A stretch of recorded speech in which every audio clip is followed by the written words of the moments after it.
দেখো, a stone dropped from the top of a tower is found to travel 5/9 of the height of the tower during last second of its fall.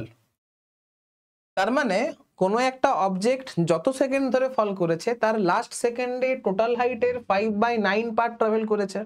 আমি ধরে নিচ্ছি যে object আমার n second ধরে ফল করেছিল, last second মানে nth সেকেন্ডে total হাইটের 5/9 হাইট ট্রাভেল করেছে বা টোটাল হাইটের 5/9 পার্ট ট্রাভেল করেছে। এখন লাস্ট সেকেন্ড n তম সেকেন্ডে যে ডিস্টেন্স যায় বা nth সেকেন্ডে যে ডিস্টেন্স যায় তার ফর্মুলা কি হয়? তার ফর্মুলা হয় half of g into 2n-1। এটা হচ্ছে 5/9 অফ টোটাল হাইট, এটা হচ্ছে 5/9 অফ টোটাল হাইট। এখন টোটাল হাইটটা যদি h হয় আর n সেকেন্ড ধরে যদি সে ফল করে তাহলে h is equal to half of g of n square হবে। ঠিক আছে, তাহলে এটা হচ্ছে half of g of n square, half of g of n square. ঠিক আছে, তুমি লক্ষ্য করে দেখো এখান থেকে হাফ জি কেটে যাবে, এখান থেকে হাফ জি আর এই হাফ জি কেটে যাবে। তাহলে এটা হচ্ছে 9 into 2n-1, 9 into 2n-1 is equal two হচ্ছে 5 ইন্টু n স্কোয়ার। তাহলে 5n square minus 18n minus 9 plus 9 is equal two আমার 0 হবে। 5n square minus 18n plus 9 is equal to 0 হবে। কারণ 5 9 45, আমাকে মিডিল টার্ম ফ্যাক্টর করতে হবে। 45, 15 3 যা 45, তাহলে এটা হচ্ছে আমার 5n square minus 15n minus 3n plus 9 is equal to 0। তাহলে এইখান থেকে হবে তোমার n মাইনাস 3 আর এটা হচ্ছে তোমার 5n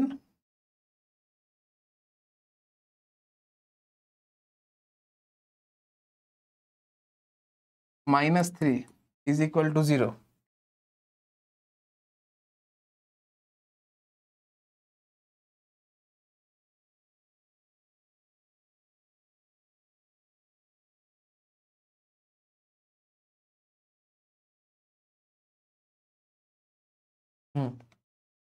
তাহলে হয় n ইজ ইকুয়াল টু আমার 3 সেকেন্ড হবে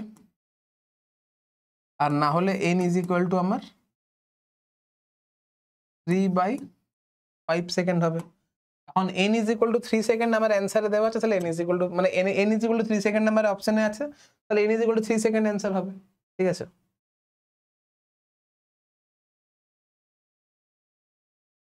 এবার এই অঙ্কটাকে শর্ট ট্রিকেও করা যায়। শর্ট ট্রিকে কি করে করব? ওই যে বলেছে লাস্ট সেকেন্ডে টোটাল হাইটের 5/9 পার্ট গেছে। এখন প্রত্যেক সেকেন্ডে যে ডিস্টেন্স ট্রাভেল করে তার রেশিও আমরা জানি hn is equal to half of g of 2n-1। তাহলে nth সেকেন্ডে যে ডিস্টেন্স ট্রাভেল করে সেটা ডাইরেক্টলি প্রপোর্শনাল টু 2n-1 হয়। তোমাদেরকে করানো ছিল, আমি সূত্রটাকে আরেকবার লিখে দেখাচ্ছি আর কি। তাহলে যে মানে প্রত্যেক 1 সেকেন্ডে যে ডিস্টেন্স ট্রাভেল করে তার রেশিওটা হচ্ছে 1:3:5:7:9:11 এরকম হতে থাকে।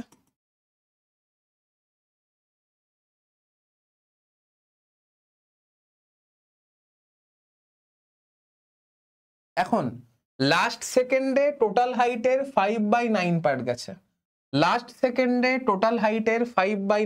গেছে, টোটাল হাইটটা যদি 9 হয় তাহলে 1 সেকেন্ডে 5 গেছে, 1 সেকেন্ডে আমার 5 গেছে।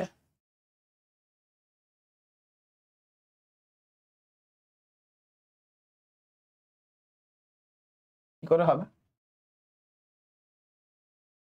লাস্ট সেকেন্ডে 5/9 পার্ট গেছে,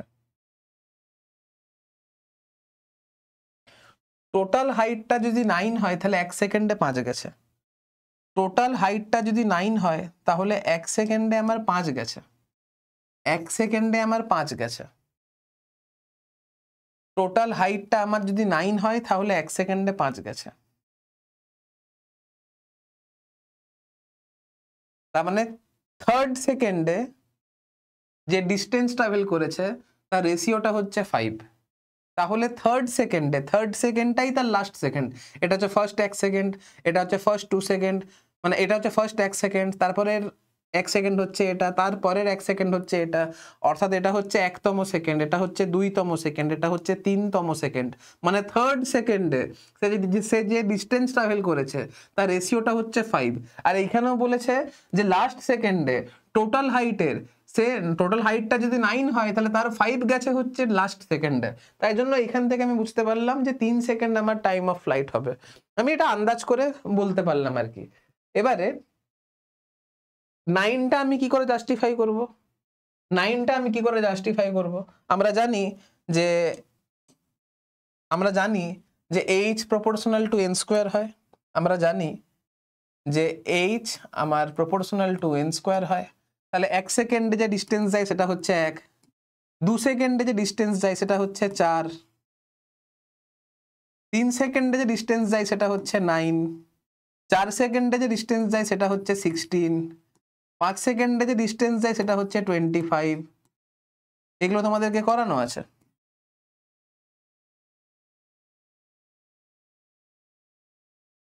তার মানে থার্ড সেকেন্ডে যে ডিস্টেন্স যাবে তার রেশিওটা হবে 9।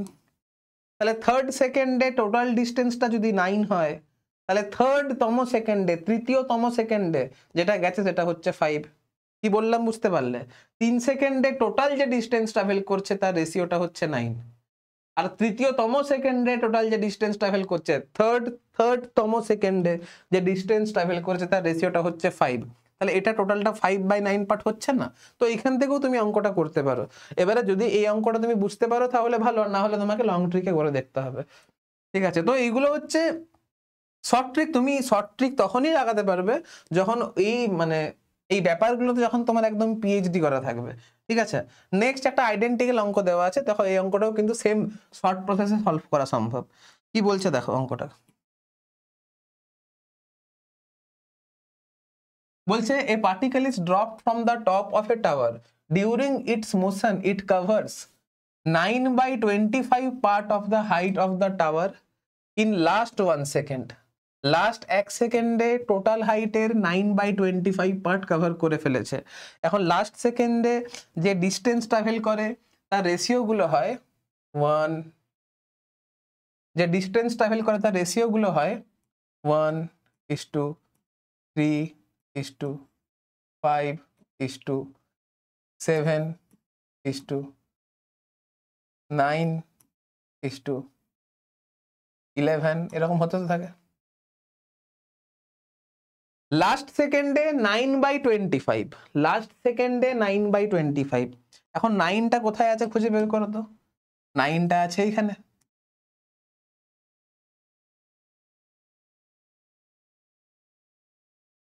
লাস্ট সেকেন্ডে 9/25 মানে টোটালটা যদি 25 হয় তাহলে 9 গেছে লাস্ট সেকেন্ডেই, আর 9টা হচ্ছে এই সেকেন্ডে এসে পড়েছে।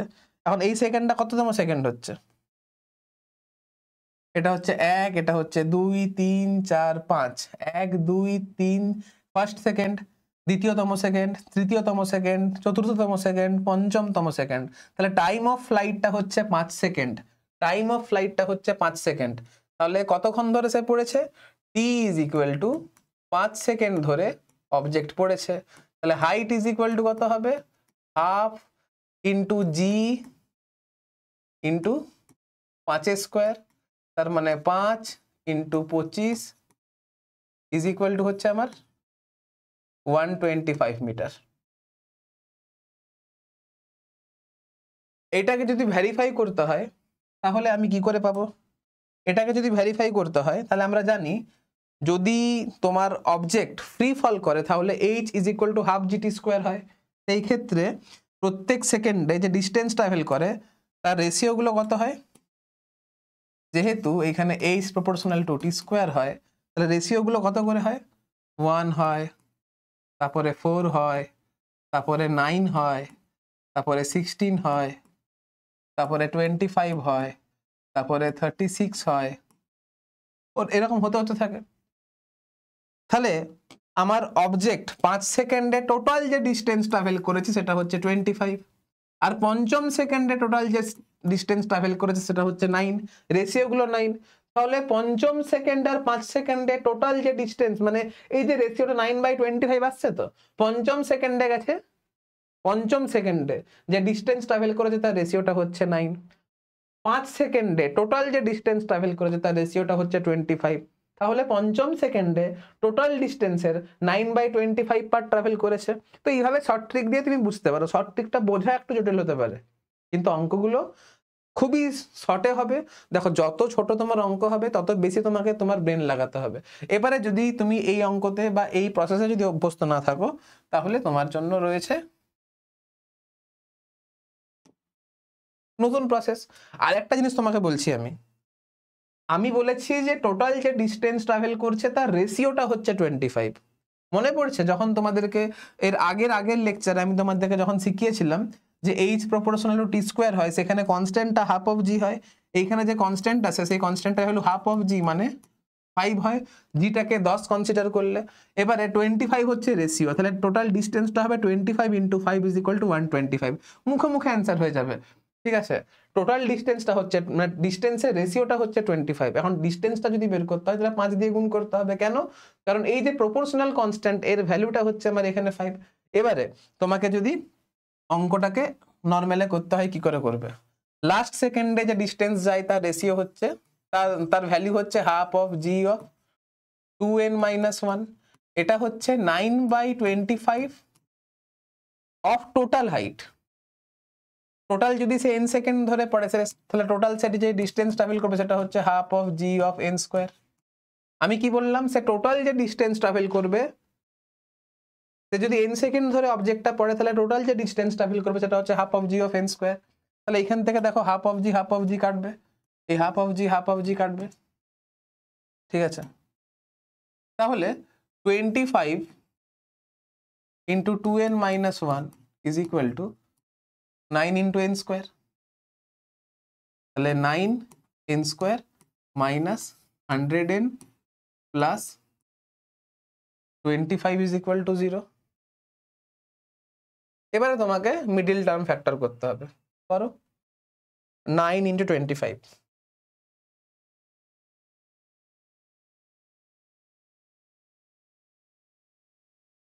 9 × 25, 9, 25, 5, 5।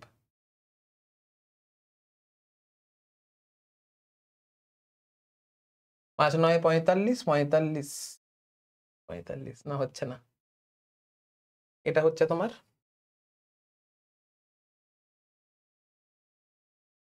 3 × 3 × 5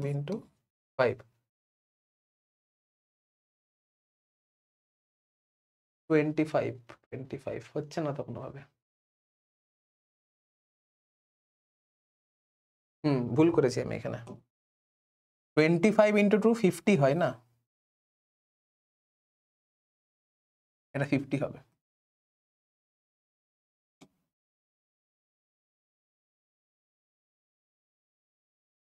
এটা হচ্ছে তোমার 9n square minus 45n minus 5n plus 25 = 0। 9n যদি কমন নিই তাহলে n - 5 = 0।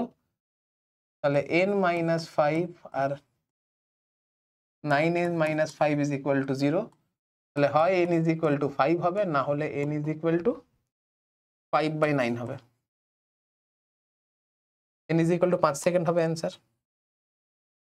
আর এই 5 সেকেন্ডে টোটাল যে ডিস্টেন্স ট্রাভেল করবে সেটা হচ্ছে h = হাফ, জি এর ভ্যালু 10 আর n এর ভ্যালু 5, মানে 5 স্কোয়ার।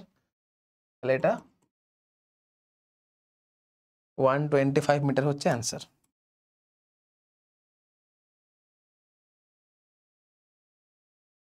যেভাবে খুশি করা যেতে পারে, তুমি অঙ্কটাকে যেভাবে খুশি অ্যাপ্রোচ করতে পারো। তো আমি ব্যক্তিগতভাবে এই শর্ট ট্রিকে করাটা প্রেফার করি। আমি আবার বলছি, দেখো মুখে মুখে এবার অঙ্ক হবে। লাস্ট সেকেন্ডে টোটাল যে ডিস্টেন্স যাবে তার রেশিওটা হচ্ছে এত,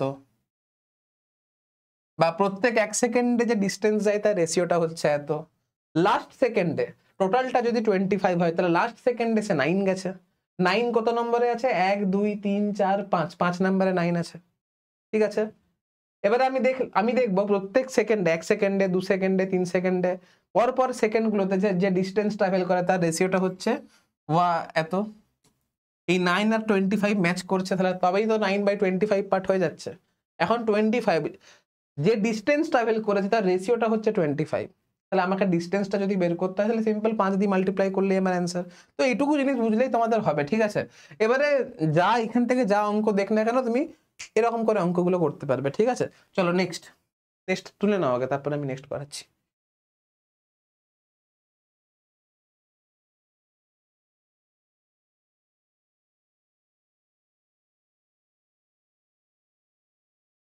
ফ্রি ফল থেকে কতগুলো অঙ্ক হলো? প্রচুর অঙ্ক রয়েছে, তুমি দেখতে পাচ্ছ। তাহলে এইটুকু থিওরি থেকে জাস্ট ফ্রি ফলের কতগুলো থিওরি ছিল?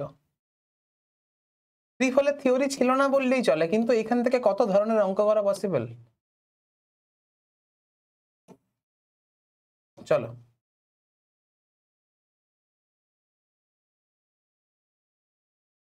কি বলছে? A stone is dropped into a well in which the level of water is h below the top of the well.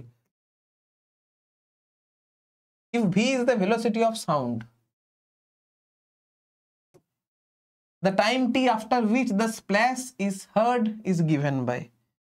তাহলে ওয়েলটাকে ড্র করা যাক।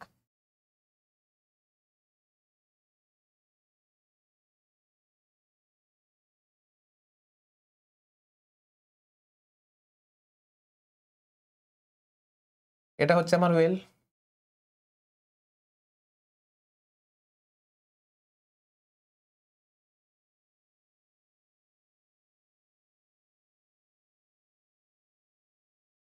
জল আছে এতদূর, এখানে জল আছে।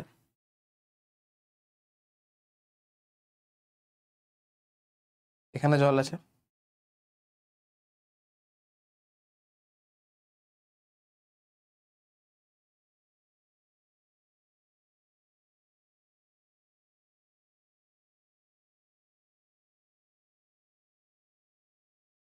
এই হাইটটা হচ্ছে h।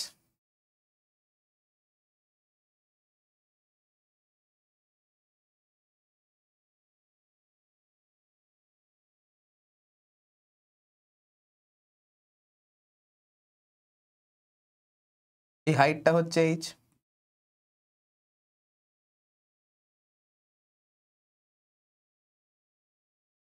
এই হাইটটা হচ্ছে h মিটার। এবারে একটা পাথরকে ফেলে দেওয়া হয়েছে এখান থেকে।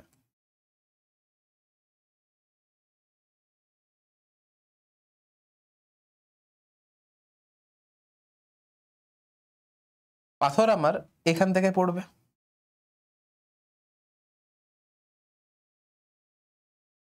এখান থেকে পড়তে সাপোজ করো যে টাইম লেগেছে সেটা হচ্ছে t1, আর অবভিয়াস ব্যাপার t1 is equal to √2h/g হবে।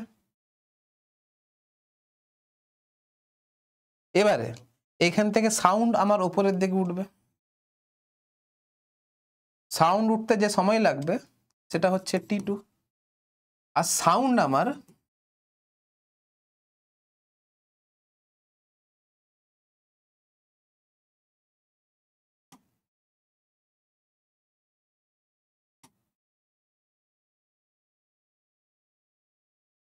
velocity of sound is equal to v is equal to constant। তাহলে এখন সাউন্ড যে ডিস্টেন্স ট্রাভেল করবে সেটা হচ্ছে h, আর h ইজ ইকুয়াল টু কত হবে? v ইন্টু t2 হবে। তাহলে t2 ইজ ইকুয়াল টু কত হবে? h/v হবে। তাহলে একটা টাইম মানে ওই পাথরের h ডেপথ নিচে নামতে যে সময় লেগেছে সেটা হচ্ছে t1 is equal to √2h/g। তারপর সাউন্ড হলো, সাউন্ডার ওপরে h হাইট উঠতে যে সময় লাগবে সে সময় t2 ইজ ইকুয়াল টু হচ্ছে h/v। টোটাল টাইম যে লাগবে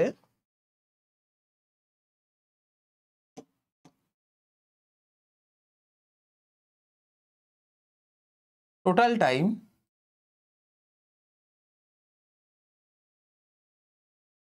t is equal to t1 plus t2। t1 কত লাগবে 2h/g আর t2 কত লাগবে h/v। অপশন 1 হচ্ছে রাইট অ্যান্সার।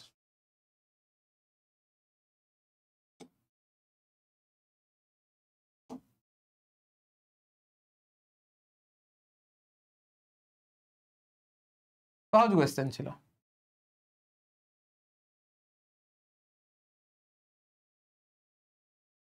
তাহলে দেখো অঙ্কটাতে তেমন কিন্তু মানে অঙ্কটাতে তেমন কিছু ছিল না। পাথর ওপর থেকে নিচে পড়তে যে সময় লেগেছে সেটা হচ্ছে t1। এখন সাউন্ড পাথর যখন ওপরের থেকে নিচে জলে যখন ডুবকি মারবে, পাথর যখন জলে গিয়ে ডুবকি মারবে তখন আওয়াজ হবে। এখন সেই আওয়াজটাই আমাদের কানে এসে পৌঁছাবে। এখন পাথর যখন নিচে নামবে তখন জি অ্যাক্সিলারেশন নিয়ে নামবে, আর সেটা ইজ ইকুয়াল টু √2h/g হয়। এটা মুখস্থ আছে তোমাদের। আর যে শব্দটা তৈরি হবে সেই শব্দটা আমাদের কানে এসে পৌঁছাবে। শব্দ আমার ধরে নিচ্ছে শব্দ আমার এয়ারের মধ্য দিয়ে কনস্ট্যান্ট স্পিড দিয়ে যায়, আর কনস্ট্যান্ট স্পিডে গেলে distance is equal to velocity into time হয়। তাহলে distance h is equal to v into t, তাহলে t is equal to distance by velocity. এখন total time is equal to t1 plus t2 করে answer. এবার এটা তোমাকে কিন্তু মুখস্থ রাখতে হবে। যখন কোনো একটা অবজেক্ট ফ্রি ফল করে তখন এই যে ডিস্টেন্স ট্রাভেল করতে অবজেক্টটার যে সময় লাগে সেটা √2h/g, তোমাদেরকে এটা করানো হয়েছিল। ঠিক আছে, এটা ক্যাপিটাল H হবে। এটা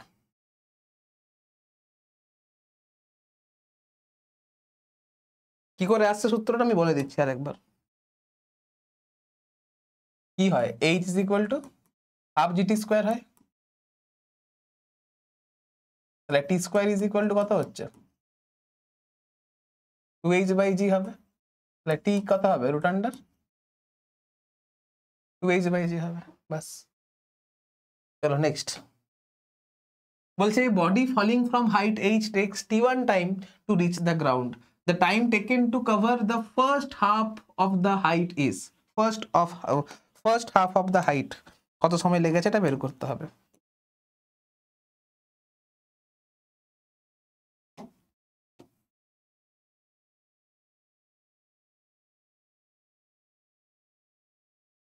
first half of the height, total হাইটটা যদি h হয় তাহলে এটা আমার হয়ে যাবে h/2 আর এটা আমার হয়ে যাবে h/2। আমাকে বলছে এইটুকু হাইট পড়তে কত সময় লেগেছে।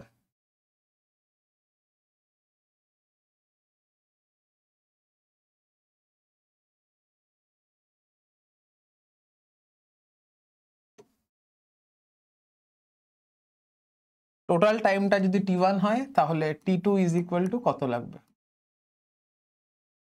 ঠিক আছে, আমরা জানি যে t ফ্রি ফলের ক্ষেত্রে t is equal to √2h/g হয়। তাহলে কোথাও না কোথাও t এর সঙ্গে কার রিলেশন √h এর রিলেশন। এখন h-টা যদি হাফ হয়ে যায়, h-টা যদি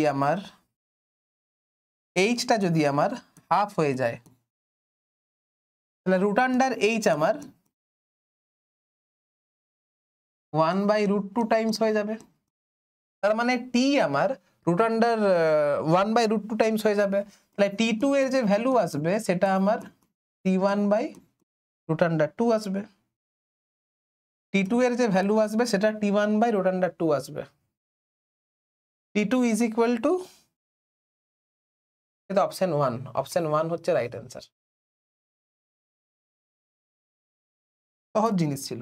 বা এইভাবে যদি তুমি বুঝতে না পারো তুমি এভাবেও করতে পারো যে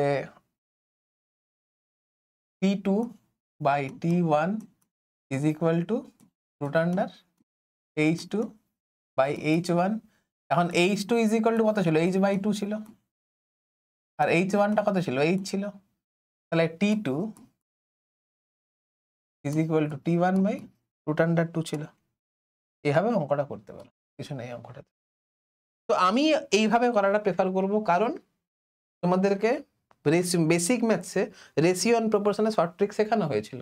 তুমি দেখো না, এইচটা আমার হাফ হয়ে গেছে, তাহলে রুট আন্ডার এইচটা আমার 1/√2 হয়ে যাবে। এখন রুট আন্ডার এইচ মানেই হচ্ছে টি, তাহলে টিটাও 1/√2 হয়ে যাবে। তাহলে যে টাইমটা লাগবে সেটা টোটাল টাইমের 1/√2 টাইমস লাগবে। তাহলে যে টাইমটা লাগবে সেটা টোটাল টাইমের 1/√2 টাইমস লাগবে। বাস এটা হচ্ছে জিনিস। এটা এইচটা কিন্তু হাফ এক্স হয়েছে, হাফ হয়নি, এইচটা হাফ এক্স হয়েছে। মানে আগে যদি এইচ হাইটটা এইচ ছিল, তাহলে এখন হাইটটা হাফ এক্স মানে h/2 হয়েছে, আগে যা ছিল তার অর্ধেক হয়েছে। টাইমটাও কিন্তু 1/√2 হয়ে যায়নি, টোটাল ডিস্টেন্স ট্রাভেল করতে যে সময় লেগেছিল তার 1/√2 টাইমস লেগেছে। টোটাল ডিস্টেন্স ট্রাভেল করতে আমার t1 সময় লেগেছিল, তাহলে এখন যে টাইমটা লাগবে সেটা t1/√2 টাইমস লাগবে, বাস আর কিছু না, t1/√2 লাগবে আর কিছু না, বাস এইটা হচ্ছে জিনিস। চলো নেক্সট কি বলছে, body is drop from a height h, the time taken to cover the second half of the journey is, second half of the journey, second half of the journey এই মাত্র করলাম, দেখো এই মাত্র করলাম যে t2 টোটাল টাইম t1 লেগেছিল, first half করতে সময় লেগেছিল t1/√2, তাহলে তারপরে সেকেন্ড হাফ করতে সময় লাগবে t1 - t2, তাহলে এটা t1 যেমন আছে থাকবে, এটা t1/√2 হবে। তাহলে t1 যদি কমন নিই তাহলে 1 - 1/√2 হবে।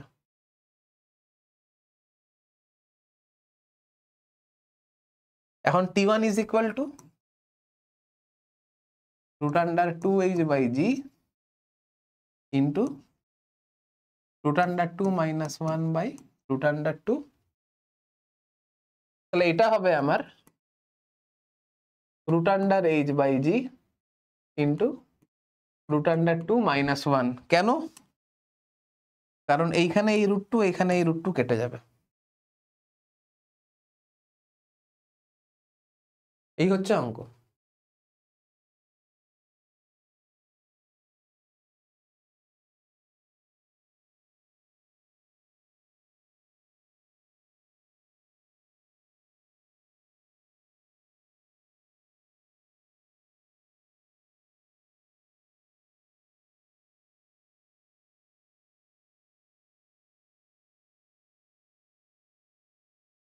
এবারে তোমাদের মাথায় প্রশ্ন আসতে পারে যে স্যার আপনি এইমাত্র অঙ্কটা করলেন বলে অঙ্কটা এইভাবে করে দিলেন, কিন্তু আমি তো পরীক্ষার আগে এটা মনে রাখবো না, মুখস্থ রাখবো না, তাহলে অঙ্কটা পরীক্ষার হলে আমি কিভাবে করব? তো পরীক্ষার হলে করারও প্রসেস রয়েছে। দেখো তোমাদেরকে আমি শিখিয়েছিলাম এইখানে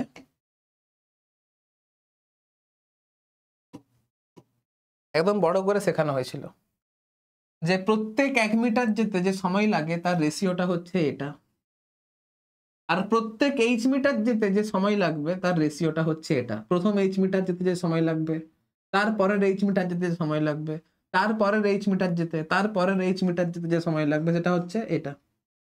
এই কনসেপ্টটাকে কাজে লাগিয়ে এই অঙ্কটাকে কিন্তু খুব ইজিলি সলভ করা যায়।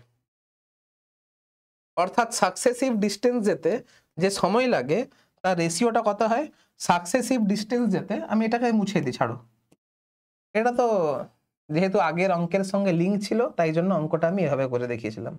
অঙ্কটাকে অন্য মেথডে করে দেখাচ্ছি, দেখো, বা ছাড়ো, এই অঙ্কটাকে আমি অন্য মেথডে করে দেখাচ্ছি।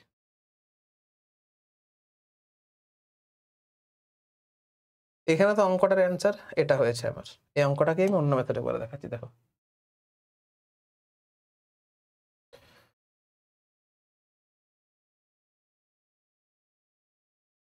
দেখো সাকসেসিভ ডিস্টেন্স যেতে, সাকসেসিভ ডিস্টেন্স ট্রাভেল করতে প্রথম 1 মিটার, তারপরের 1 মিটার, তারপরের 1 মিটার ডিস্টেন্স ট্রাভেল করতে, বা প্রথম h মিটার, তারপরের h মিটার, তারপরের h মিটার ডিস্টেন্স ট্রাভেল করতে যে সময় লাগবে তার রেশিওটা কত হয়? তার রেশিওটা হয় 1:√2 - 1 √3 - √2 এরকম হতে থাকবে। এখন আমি বলেছি ফার্স্ট হাফ আর সেকেন্ড হাফ।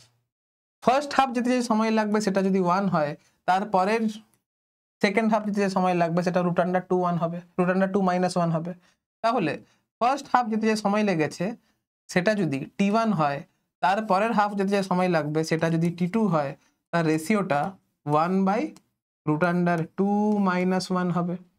আমি চাইছি যে the time taken to cover the second half of the distance.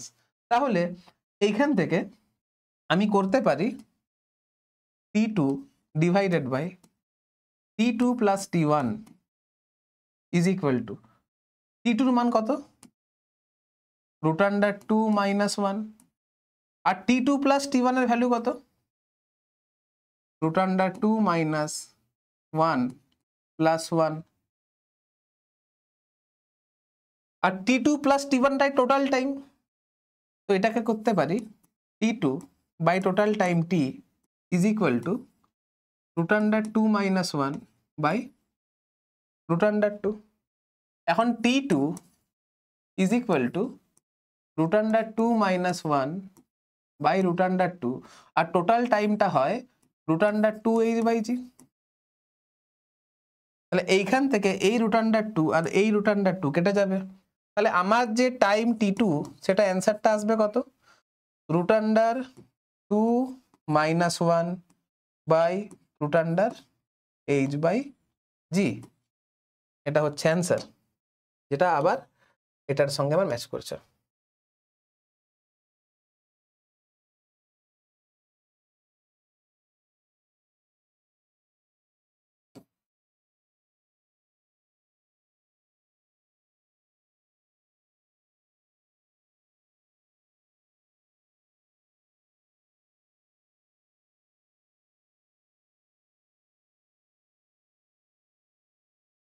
বলছে নেক্সট অঙ্কটা বলছে a ball is allowed to fall from the top of a building if t1 is the time taken to fall first 1/4 of its height and t2 is the time taken to fall last 1/4 of its height, then ratio of t2 by t1।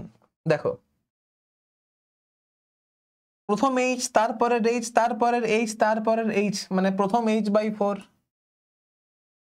তারপরের h/4, তারপরের h/4, তারপরের h/4, যেতে যে সময় লাগবে তার রেশিওটা হবে 1:√2 - 1:√3 - √2 √4 - √3। তাহলে প্রথম h/4, তারপরের h/4, তারপরের h/4, তারপরের h/4। এখন অ্যাকর্ডিং টু কোয়েশ্চেন এটাকে আমি t1 ধরেছি, আর অ্যাকর্ডিং টু কোয়েশ্চেন এটাকে আমি t2 ধরেছি। তাহলে t2 বাই t1 এই রেশিওটা হবে 2 - √3/1। তাহলে অপশন 3 ম্যাচ করছে না, 2 - √3 না, অপশন 4 ম্যাচ করছে।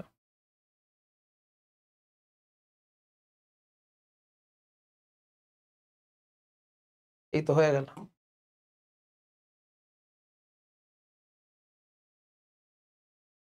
ছোট্ট ছোট্ট ট্রিক দিয়ে অঙ্কগুলো কিভাবে ইজিলি সলভ হচ্ছে বুঝতে পারছো? চলো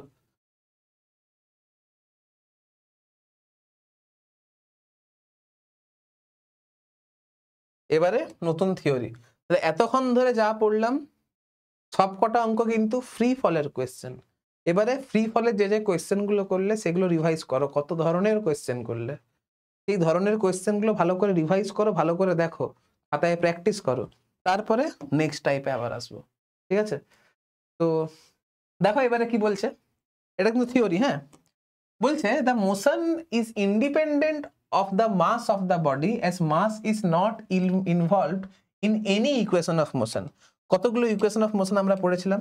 আমরা পড়েছিলাম v is equal to u plus at, আমরা পড়েছিলাম v is equal to u plus minus gt, আমরা পড়েছিলাম h ইজ ইকুয়াল টু, আচ্ছা আমরা এখানে কেন দিচ্ছি,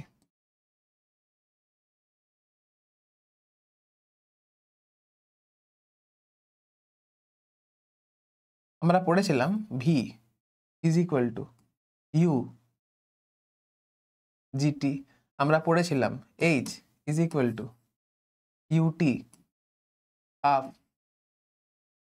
জিটি স্কোয়ার, আমরা পড়েছিলাম v square is equal to u square 2gh, আমরা পড়েছিলাম hn is equal to ut half of g into 2n-1। এবারে সাইনটা তোমার অ্যাকর্ডিং এ বসাতে হবে, এটা প্লাস মাইনাস, এটা প্লাস মাইনাস, যা খুশি হতে পারে। এই সাইনটা বসানোই হচ্ছে গল্প, এই সাইনটা বসানোই হচ্ছে গল্প। এইখানে কোথাও কি মাস ইনভলভ রয়েছে? এই চারটে ইকুয়েশন, এইখানে কোথাও কি মাস ইনভলভ রয়েছে?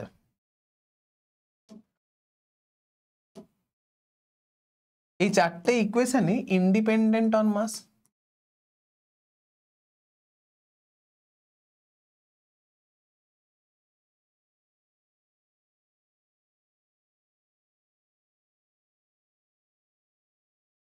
তো ওটাই বলছে the motion is independent of the mass of body as mass is not involved in any equation of motion.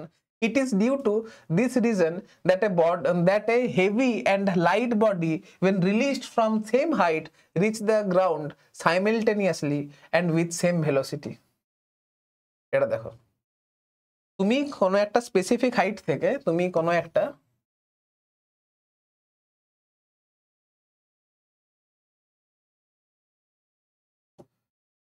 একটা স্পেসিফিক হাইট থেকে অবজেক্টকে ফেলছো। একটা ছিল হেভি আর একটা হচ্ছে হালকা।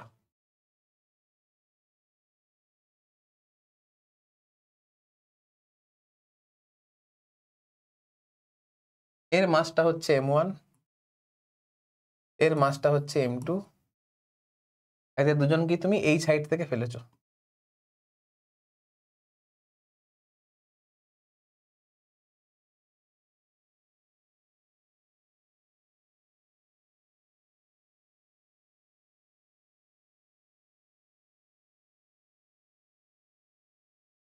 তাহলে এই m1 মাসের বলো বা m2 মাসের বলো, এইখান থেকে যদি রেস্ট থেকে যদি ছেড়ে দেওয়া হয়, অর্থাৎ এখানে u ইজ ইকুয়াল টু যদি 0 হয়, যদি u1 is equal two u2 is equal two যদি 0 হয়, তাহলে যখন সে h হাইট নিচে, যখন সে h হাইট নিচের দিকে নামবে, তখন তার velocity v square is equal two u square plus 2gh হবে, কারণ জিও নিচের দিকে কাজ করছে আর আলটিমেট সে নিচের দিকে নামবে। সাইন কি করে কনসিডার করতে হয় সেগুলো এখন আলোচনা করছি না, আমি ডাউনওয়ার্ড ডাইরেকশনটাকে পজিটিভ ধরছি, তাহলে জিটাও পজিটিভ হবে, এইচটাও পজিটিভ হবে, আর যেহেতু ইউটা 0, তাহলে v square is equal to 2gh হবে। তাহলে v is equal two v1 is equal two v2 is equal to √2 into G into H হবে। এইখানে কি কোথাও মাস আছে? এখানে কি কোথাও মাস আছে? মাস নেই। তাহলে তাই জন্য এরা সেম স্পিডে মাটিতে পড়বে, আর উপর থেকে নিচে নামতে যে সময় লাগবে সে time t is equal to t1 is equal to t2 is equal to √2h/g হবে। তাহলে এটাও আমার মাসের উপরে ডিপেন্ড করছে না, এটাও আমার মাসের উপরে ডিপেন্ড করছে না। তাহলে এরা প্রত্যেকেই ইন্ডিপেন্ডেন্ট অন মাস।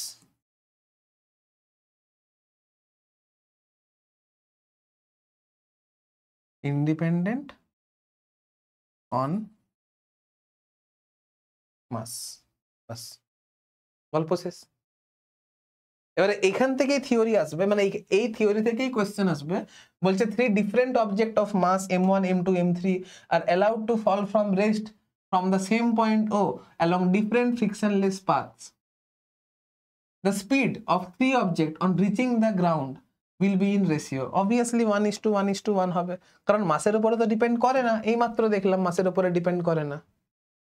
ঠিক আছে, নেক্সট কি অঙ্ক আছে দেখো, বলছে if an iron ball and a wooden ball of same radii and release from height h in vacuum then time taken by both of them reach, মানে কত সময় লাগবে মাটিতে পৌঁছাতে, তাহলে এক্স্যাক্টলি ইকুয়াল হবে, কারণ time t is equal to root under 2h/g হয়, এগুলো মাসের উপরে ডিপেন্ড করে না। তো এই ধরনের কোয়েশ্চেন আসে আর কি, ঠিক আছে। তো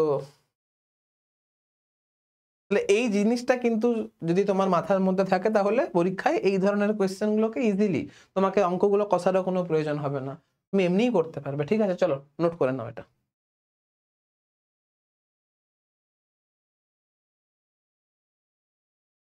চলো নেক্সট কি বলছে, graph of distance velocity and acceleration with respect to time for a body dropped from some height.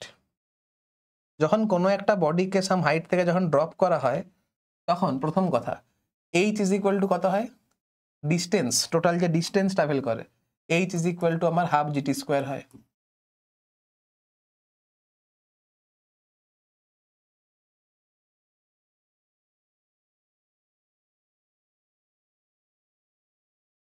H is equal to half G T square হয়, অর্থাৎ এইচ এর সঙ্গে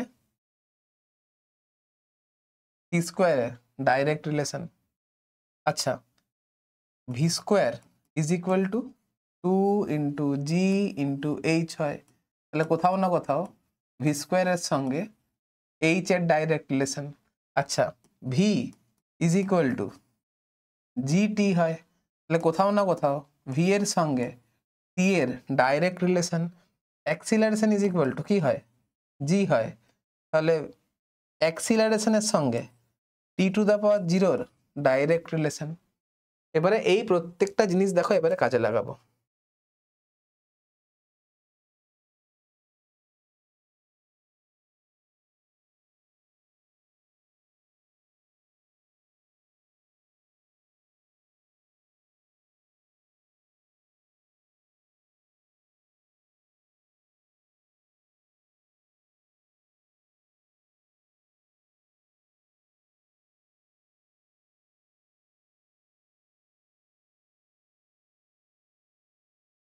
দেখো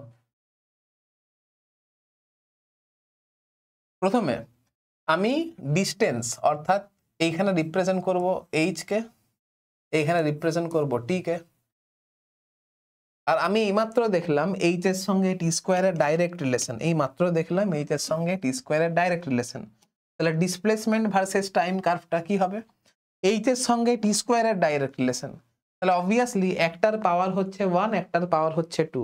যদি কোনো ইকুয়েশনে একটার পাওয়ার যদি 1 হয় আর একটার পাওয়ার যদি 2 হয় তাহলে সেটা প্যারাবোলার ইকুয়েশনকে রিপ্রেজেন্ট করে, আর ওই প্যারাবোলার খালটা কোন দিকে হবে না, যার পাওয়ারটা 1 খাল সেই দিকে হবে। তাহলে অবভিয়াস ব্যাপার এইখানে গ্রাফ দেখতে এরকম টাইপের হবে। বা তুমি এইভাবে ভাবতে পারো যে ডিসপ্লেসমেন্ট ভার্সেস টাইম, এখানে ডিসপ্লেসমেন্টকে এইচ দিয়ে রিপ্রেজেন্ট করা হয়েছে কারণ মোশন আন্ডার গ্র্যাভিটি নিয়ে ডিসকাশন হচ্ছে। তাহলে ডিসপ্লেসমেন্ট ভার্সেস টাইম কার্ভের স্লোপ কি প্রকাশ করে, ভেলোসিটিকে প্রকাশ করে। আর যত উপর থেকে নিচে বাড়ছে ভেলোসিটি টাইমের সঙ্গে লিনিয়ারলি বাড়ছে, ভেলোসিটি লিনিয়ারলি বাড়ছে মানে কি স্লোপটা বাড়বে, তাহলে এটা আমার ইনক্রিজিং স্লোপের এক্সাম্পল হবে, এটা হয়ে যাবে আমার ইনক্রিজিং স্লোপ। যেহেতু ভি আমার সময়ের সঙ্গে সঙ্গে বাড়ছে তাহলে এটা হয়ে যাবে আমার ইনক্রিজিং স্লোপ।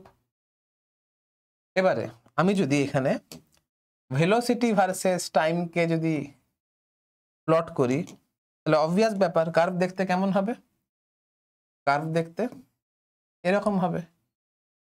এখানে স্লোপ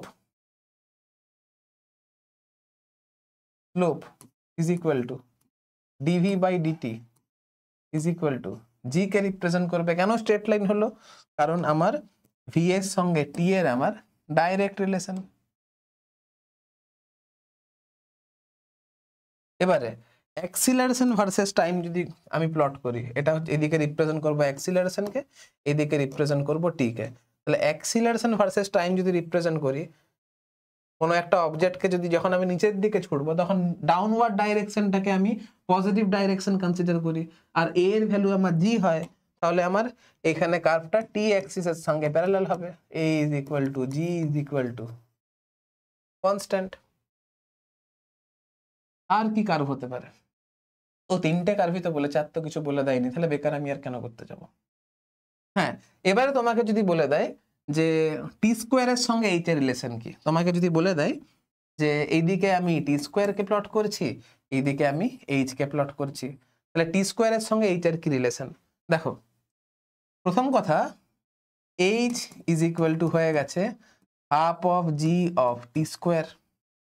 আমি এখন এই টি স্কোয়ারকে প্লট করব অ্যালং এক্স অ্যাক্সিস, এই এইচ কে প্লট করব অ্যালং ওয়াই অ্যাক্সিস, তাহলে এটা কোথাও না কোথাও y is equal two mx type দেখতে হচ্ছে। তাহলে এখানে আমার কার্ভটা স্ট্রেট লাইন হবে। কেন? কারণ টি স্কোয়ার কে প্লট করেছি along x Axis, H K plot করেছি অ্যালং ওয়াই অ্যাক্সিস, আর কার্ভ দেখতে আমার y equals to mx type হচ্ছে, তাহলে অবভিয়াস ব্যাপার কার্ভটা তো আমার অরিজিন দিয়ে পাস করবে আর সেটা স্ট্রেট লাইনের ইকুয়েশনকে রিপ্রেজেন্ট করবে। এখন এইখান থেকে অনেক ধরনের কোয়েশ্চেন দিতে পারে, তোমাকে কোয়েশ্চেন ঘুরিয়ে দিতে পারে, তোমাকে ঘাবড়ালে কিন্তু চলবে না। আর ঘাবড়ালে চলবে না মানে তুমি গ্রাফ যদি ভালো করে বুঝতে পারো, গ্রাফ সম্পর্কে তোমার যদি প্রপার নলেজ থাকে, তবেই তুমি এই অঙ্কগুলোকে ডিল করতে পারবে, আদারওয়াইজ কিন্তু ডিল করতে পারো তোমার পক্ষে সম্ভব হবে না। ঠিক আছে, চলো এবারে নেক্সট করি। এবারে কি বলছে দেখো, বলছে body is projected vertically upward with some initial velocity from a certain height. ঠিক আছে,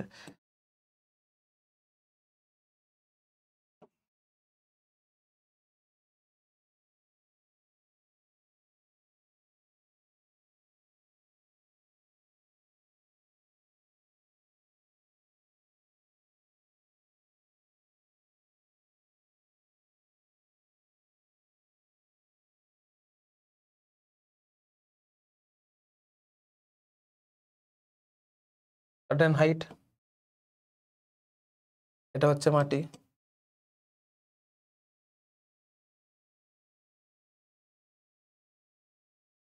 এখান থেকে আমার অবজেক্টকে ছুঁড়েছিলাম, কোন দিকে ছুঁড়েছি? না আপওয়ার্ড ডাইরেকশনে ছুঁড়েছি।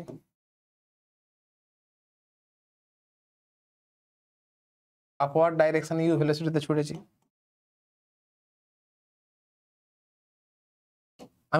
আমি ধরে নিচ্ছি ডাউনওয়ার্ড ডাইরেকশনটাকে পজিটিভ ডাইরেকশন আর আপওয়ার্ড ডাইরেকশনটাকে নেগেটিভ ডাইরেকশন। ধরে নিচ্ছি ডাউনওয়ার্ড ডাইরেকশনটাকে পজিটিভ ডাইরেকশন আর আপওয়ার্ড ডাইরেকশনটাকে নেগেটিভ ডাইরেকশন। তাহলে এখন ইকুয়েশন অফ মোশনগুলো দেখতে কেমন হবে? চুপচাপ বসাও, v is equal to U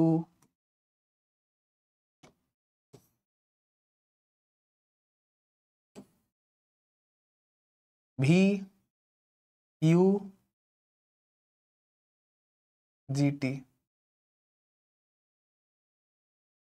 H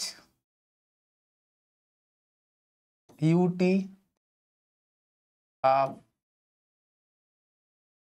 GT square, v square is equal to u square two g H.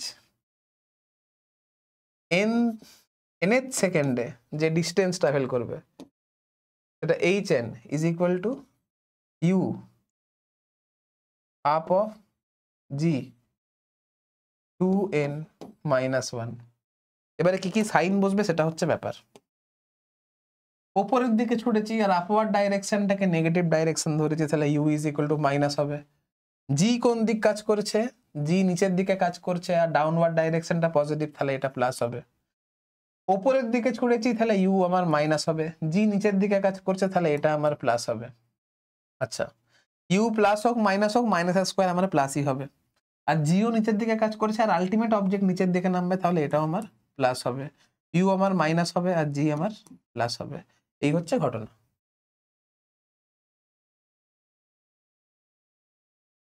ঠিক আছে, ওই যে বললাম প্লাস মাইনাস সাইনগুলো তোমাকে ভালো করে বুঝতে পারতে হবে, সাইনগুলো যদি বসাতে পারো তাহলে অঙ্ক তোমার এমনি হয়ে যাবে।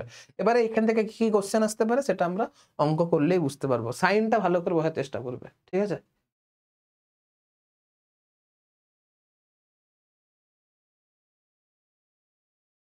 বারবার ধরে বলছি সাইনটা ভালো করে করবে, আপওয়ার্ড ডাইরেকশনে যা হবে সেটাকে নেগেটিভ ধরলাম, ডাউনওয়ার্ড ডাইরেকশনে যা হবে সেটাকে পজিটিভ ধরলাম। এবারে তোমাদের মধ্যে অনেকের প্রশ্ন আসবে, স্যার আপনি ওপরের দিকটাকে নেগেটিভ কেন ধরলেন, নিচের দিকটাকে পজিটিভ কেন ধরলেন? কারণ আমি দেখলাম যে আলটিমেট অবজেক্ট আমার নিচের দিকেই নামবে, তাই জন্য আমি ডাউনওয়ার্ড ডাইরেকশনটাকে প্লাস ধরলাম। তুমি আপওয়ার্ড ডাইরেকশনটাকে পজিটিভ আর ডাউনওয়ার্ড ডাইরেকশনটাকে নেগেটিভ ধরলে তোমার ব্যাপারটা একই আসবে, আলাদা কিছু আসবে না। কেন? যদি আমি আপওয়ার্ড ডাইরেকশনটাকে পজিটিভ ধরতাম, ধরো আমি এটা একটু অন্যভাবে বোঝাই, ঠিক আছে? ধরো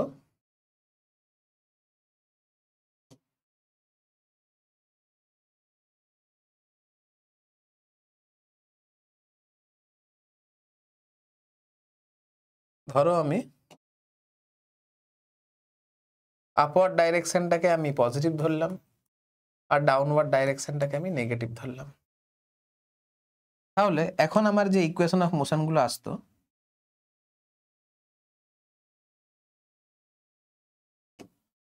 v is equal to u g t, তাহলে জি আমার নেগেটিভ আসতো, ইউ আমার, একবারে করবো ছাড়ো, h is equal two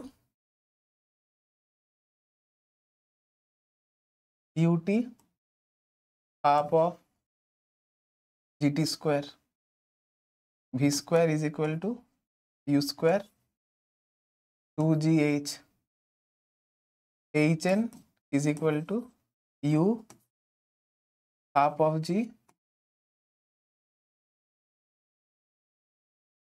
2n minus 1। যেহেতু আপওয়ার্ড ডাইরেকশনটাকে এখন পজিটিভ ধরেছি, তাহলে এটা আমার হয়ে যাবে পজিটিভ, এটা হয়ে যাবে নেগেটিভ, এটা হয়ে যাবে পজিটিভ, এটা হয়ে যাবে নেগেটিভ। জি যেহেতু ডাউনওয়ার্ড, তাহলে এটা হয়ে যাবে নেগেটিভ।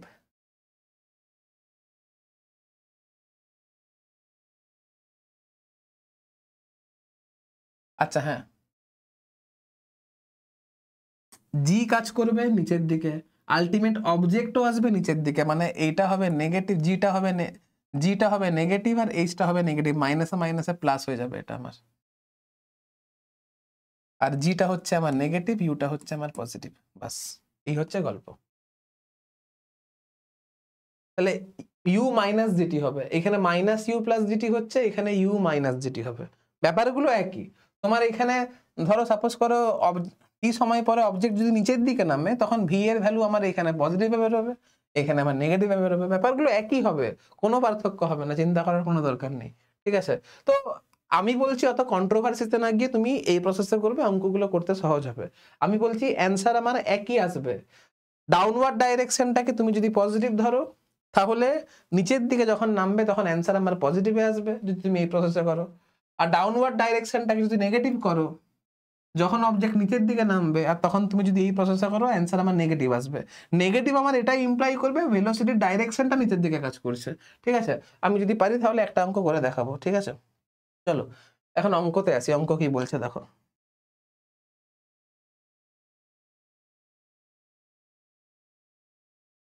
বলছে a lift is moving with uniform speed of 20 meter per second. Ball is released from lift when lift is at height of 60 meter from ground. Find total time of flight চাইবে maybe, total time of flight।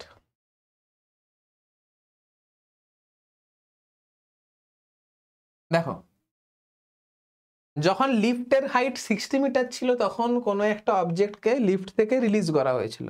এখন lift তো আমার উপরের দিকে uniform ভেলোসিটিতে উঠছিল, 60 metre height থেকে কোনো একটা অবজেক্টকে যখন ফেলে দেওয়া হয়েছে, তখন অবজেক্টের ভেলোসিটি কত হবে?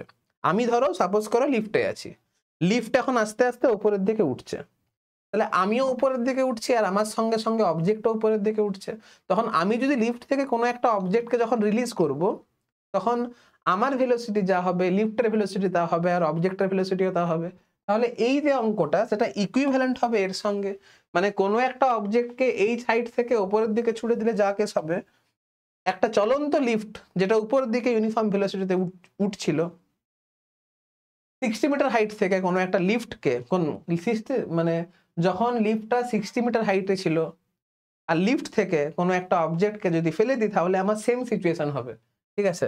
আর আমি আপওয়ার্ড ডাইরেকশনটাকে যদি নেগেটিভ ধরি আর ডাউনওয়ার্ড ডাইরেকশনটাকে যদি পজিটিভ ধরি, টাইম অফ ফ্লাইট জানতে চেয়েছে, তার মানে আমার অবভিয়াসলি ব্যাপার এই ইকুয়েশনটা লাগবে। আমার এখন এই ইকুয়েশনটা লাগবে, কারণ এইচ দেওয়া আছে, ইউ দেওয়া আছে, জি দেওয়া আছে, আমাকে টি এর ভ্যালু বের করতে হবে। কি করে করব দেখি।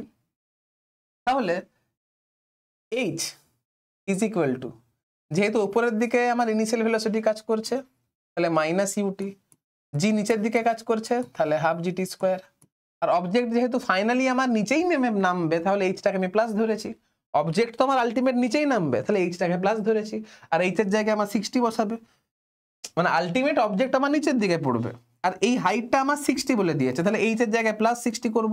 প্লাস 60 কেন করব, প্লাস কেন করব, আমি এইটাকে আমি অরিজিন ধরেছিলাম, অবজেক্ট আলটিমেট উপরের থেকে উঠে নিচের দিকে নামবে, নিচের দিক বরাবর ডাইরেকশনকে প্লাস ধরবো, আর আলটিমেট এই হাইটটা 60 বলে এইচটাকে প্লাস 60 ধরছি, তাহলে এইচের জায়গায় আমার প্লাস 60 বসবে, ইউ এর জায়গায় কত বসবে, মাইনাস 20 বসবে।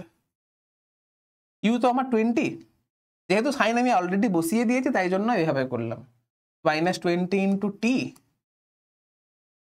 প্লাস 5 ইন্টু টি স্কোয়ার, তাহলে এটা হবে তোমার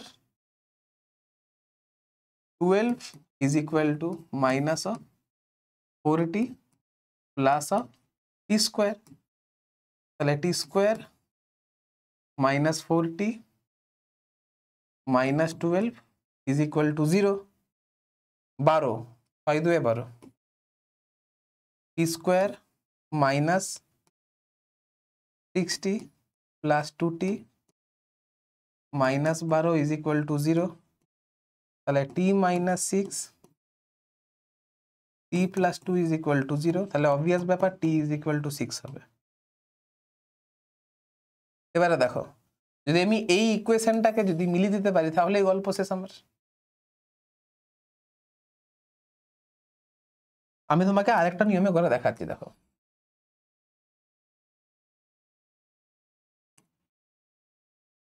এটা তো গেল আমি এই নিয়মে করলাম, এবারে অঙ্কটাকে আমি আমার মতো করে করছি। আমি জানি h is equal to ut half GT square. দেখো আমি আমি মনে মনে ভাবছি ডাউনওয়ার্ড ডাইরেকশনকে পজিটিভ আর আপওয়ার্ড ডাইরেকশনকে নেগেটিভ, যেখান থেকে অবজেক্টকে ছুড়েছিলাম সেটা হচ্ছে আমার অরিজিন, তাহলে আলটিমেট অবজেক্ট আমার নিচের দিকে যাবে, তাহলে এইচটাকে আমি প্লাস বসাবো, আর প্লাসের জায়গায় আমি প্লাস 60, এইচের জায়গায় আমি প্লাস 60 বসাবো। যেহেতু অবজেক্টকে উপরের দিকে ছুড়েছি, আর আপওয়ার্ড ডাইরেকশনকে আমি নেগেটিভ ডাইরেকশন ধরেছি, তাহলে ইউ এর জায়গায় আমি মাইনাস 20 বসাবো। যেহেতু জি নিচের দিকে কাজ করেছে আর ডাউনওয়ার্ড ডাইরেকশনকে পজিটিভ ধরেছি, তাহলে জি এর জায়গায় প্লাস 10 বসাবো। দেখো ইকুয়েশনটা এক এলো, ইকুয়েশনটা এক এলো।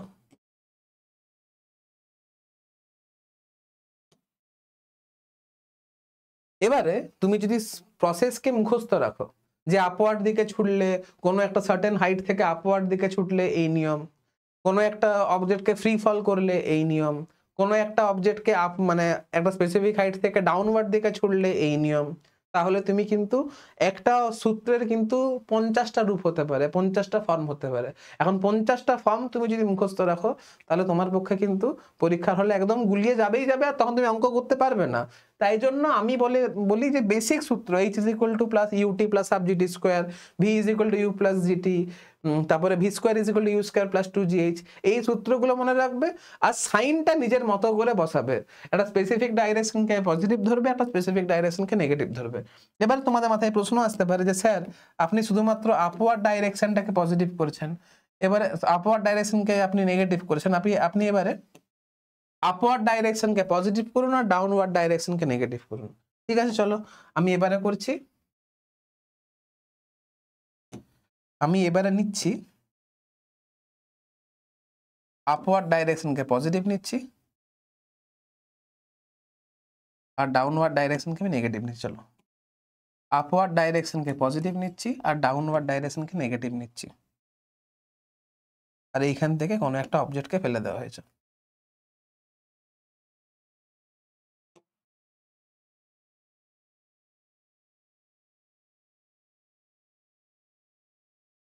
দেখো আমি আবার সূত্র মুখস্থ রাখবো না, h is equal two ut plus half of gt square বসে দিলাম। যেহেতু অবজেক্ট আলটিমেট নিচের দিকে নামছে আলটিমেট অবজেক্ট নিচের দিকে নামবে, তাহলে এইচ এর জায়গায়, আর ডাউনওয়ার্ড ডাইরেকশনকে নেগেটিভ ধরেছে, তাহলে এইচ এর জায়গায় আমি মাইনাস বসাবো, আর এইচ এর ভ্যালু 60, তাহলে -60 বসাবো। অবজেক্টকে আমি ওপরের দিকে ছুড়েছি আর ওপরের ডাইরেকশনটাকে পজিটিভ ডাইরেকশন ধরেছি, তাহলে ইউ এর জায়গায় +20t বসাবো। আর যেহেতু জি নিচের দিকে কাজ করছে, তাহলে জি এর জায়গায় মাইনাস বসবে, তাহলে -10 বসালে -5t²। তাহলে আমার কি আসছে, -60 is equal two 20t -5t², এটা আসছে। এবারে যদি মাইনাস কমন নিয়ে নিই, তাহলে 60 is equal two -20t +5t² আসছে।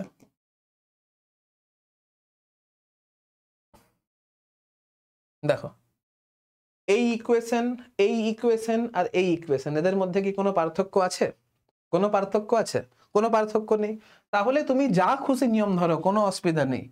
বারবার ধরে বলছি সূত্র মুখস্থ রাখবে না, 4টে বেসিক সূত্র মুখস্থ রাখলেই হবে। v is equal to u plus gt, h is equal to ut plus half gt square, v square is equal to u square plus 2gh, hn is equal to u plus half g 2n minus 1। Sign গুলো শুধু নিজের মনের মতো করে ভালো করে বসাবে, তাহলেই তোমার অঙ্কের অ্যান্সার মিলবে। এবার তুমি যদি ডিফারেন্ট কেসের ডিফারেন্ট ফর্মে সূত্রগুলোকে মুখস্থ রাখো, তাহলে কিন্তু ভুল 100% হবে। আমি তোমাদেরকে একটা কথা বারবার ধরে বলেছিলাম যখন লেকচার শুরু হয় কাইনেমেটিক্স, যে কাইনেমেটিক্স থেকে অ্যাকচুয়াল ফিজিক্স শুরু হচ্ছে। কাইনেমেটিক্স তোমার যদি হার্ড লাগতে শুরু করে, তাহলে হোল অফ দ্য ফিজিক্স তোমার হার্ড লাগবে। আর কাইনেমেটিক্স যদি ইজি লাগতে শুরু করে, এখান থেকে যদি ইন্টারেস্ট পাও, তাহলে হোল অফ দ্য ফিজিক্স জুড়ে তোমার ইন্টারেস্ট লাগতে শুরু করবে। ঠিক আছে? আর ইন্টারেস্ট লাগতে শুরু করলে অঙ্ক তোমার এমনিই হবে। ঠিক আছে? তো মোটামুটি 3টে টাইপের অঙ্কগুলো আমি অঙ্কটা করে দেখালাম। তোমার যেটাতে খুশি তুমি সেটাতে করবে। এটা তো মুখস্থর মতো করে হলো। আমার পছন্দের ট্রিক হচ্ছে এটা, আমি এভাবে অঙ্কটা করি, কারণ এখানে কিছু মুখস্থ রাখতে হয় না, সাইন নিজের মনের মতো করে বসাতে হয়। আমি সব অঙ্ক এই প্রসেসে করতে যাব। ঠিক আছে? তো নোট করে নাও।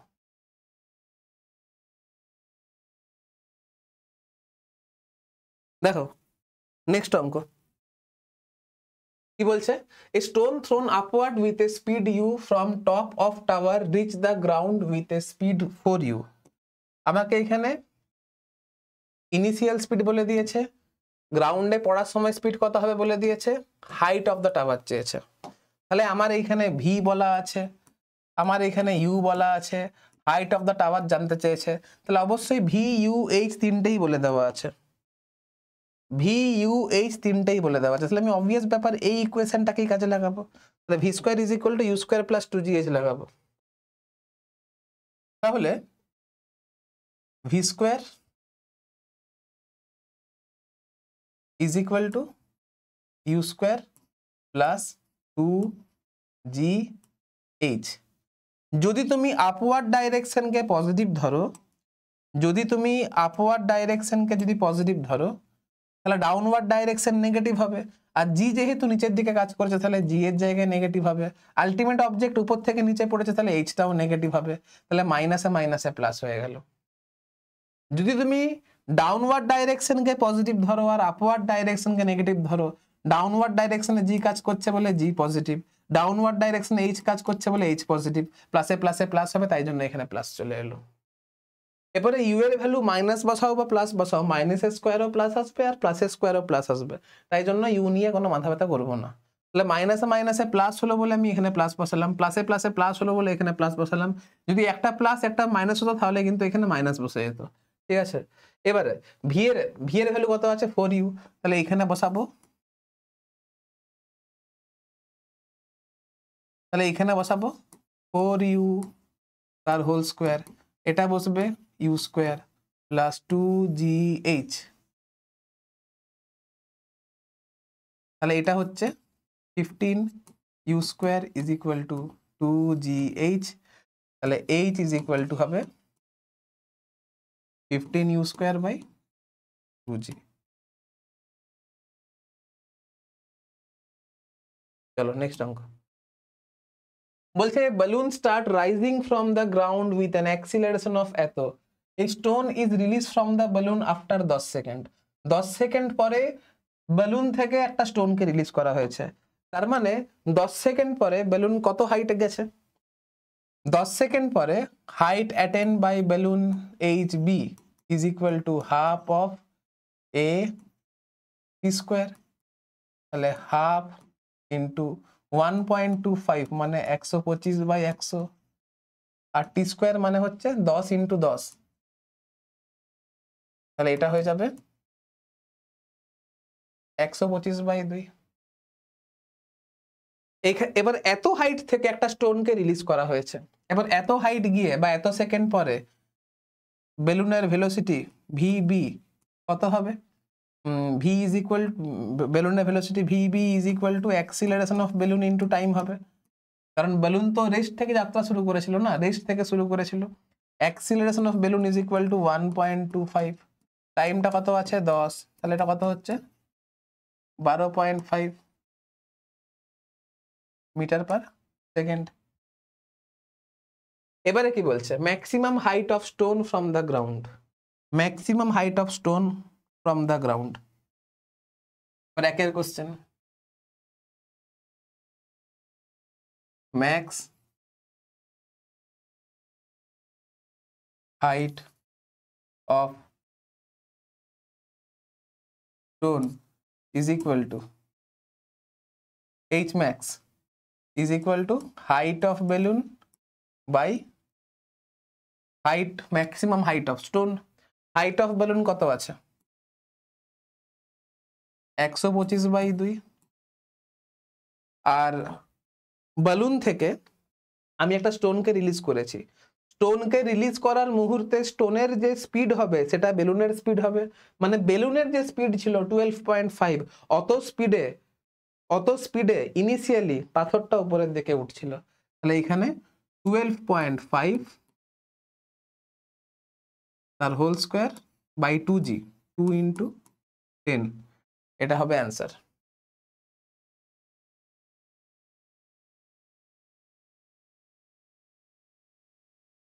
লিফট থেকে তুমি কোনো একটা পাথরকে ফেললে, বা বালুন থেকে তুমি কোনো একটা পাথরকে ফেললে, বা কোনো একটা স্পেসিফিক হাইট থেকে কোনো একটা পাথরকে তুমি আপওয়ার্ড ডাইরেকশনে ছুড়লে, ব্যাপারগুলো কিন্তু একই। কি বললাম বুঝতে পারলে? কারণ তুমি যখন উপরের দিকে উঠন্ত বেলুন থেকে যখন কোনো একটা পাথরকে ফেললে, তখন পাথরের যে ইনিশিয়াল স্পিড হবে সেটা বেলুনের স্পিডের সঙ্গে সমান হবে। এটা চলন্ত লিফট থেকে যখন তুমি কোনো একটা জিনিসকে উপর থেকে নিচের দিকে ফেললে, তখন ওই যে অবজেক্টের ইনিশিয়াল স্পিডটা লিফটের স্পিডের সঙ্গে সমান হবে।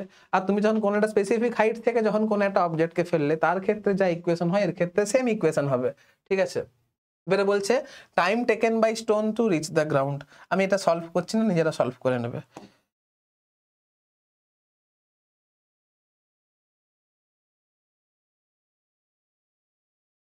Time taken by stone to reach the ground, তাহলে চুপচাপ এখানে আমি h is equal to ut plus half GT square লাগাবো, ডাউনওয়ার্ড ডাইরেকশনটাকে পজিটিভ ধরবো। আলটিমেট যেহেতু আমার কি বলে, আলটিমেট যেহেতু আমার স্টোন নিচে নামবে, আর কত হাইট থেকে রিলিজ করা হয়েছে না 125.2 হাইট থেকে রিলিজ করা হয়েছে, যেহেতু ডাউনওয়ার্ড ডাইরেকশনটাকে পজিটিভ ধরছি তাহলে 125/2 এইচ এর ভ্যালু প্লাস বসাবো। যেহেতু ছাড়ার সময় অবজেক্টের স্পিড বা স্টোনের স্পিড আপওয়ার্ড ডাইরেকশনে ছিল, তাহলে ইউ এর জায়গায় মাইনাস বসাবো, তাহলে মাইনাস অফ 12.5 ইন্টু টি, জি যেহেতু নিচের দিকে কাজ করেছিল তাহলে জি এর ভ্যালু প্লাস বসাবো, এটা হচ্ছে 5t স্কোয়ার। এবার তোমাকে এটাকে সলভ করে তোমাকে টি এর ভ্যালু বের করতে হবে, আমি আর বের করবো না, নিজে করবে। ঠিক আছে, চলো নেক্সট কি বলছে, a body is thrown vertically upward if constant air resistance is to be taken into account. এতক্ষণ ধরে আমরা যে আলোচনাগুলো করেছিলাম সেখানে কিন্তু এয়ার রেজিস্ট্যান্স ছিল না, এবারে কিন্তু এয়ার রেজিস্ট্যান্স থাকবে। ঠিক আছে, তো দেখা যাক এয়ার রেজিস্ট্যান্স থাকলে কি ধরনের কেসগুলো হবে। সাপোজ করো এটা হচ্ছে গ্রাউন্ড আমার,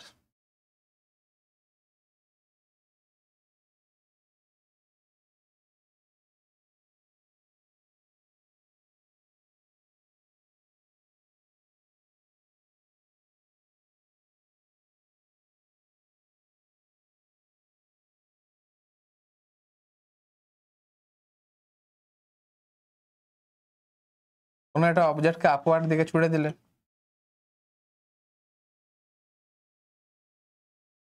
এখন জি কোন দিক কাজ করবে? জি কাজ করবে এই দিক বরাবর। এয়ার রেজিস্ট্যান্স কোন দিক কাজ করবে?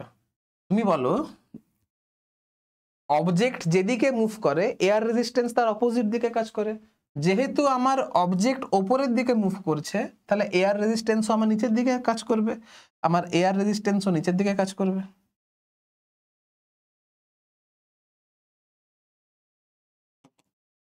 তাহলে একটা হচ্ছে অ্যাক্সিলারেশন ডিউ টু গ্র্যাভিটি, আর এটা হচ্ছে acceleration due to air drag. এটাকে আমি এ ধরলাম, এটাকে আমি এ ধরলাম। তাহলে সাপোজ করো অবজেক্ট এখন শুধুমাত্র এতটা হাইট অ্যাচিভ করতে পারলো,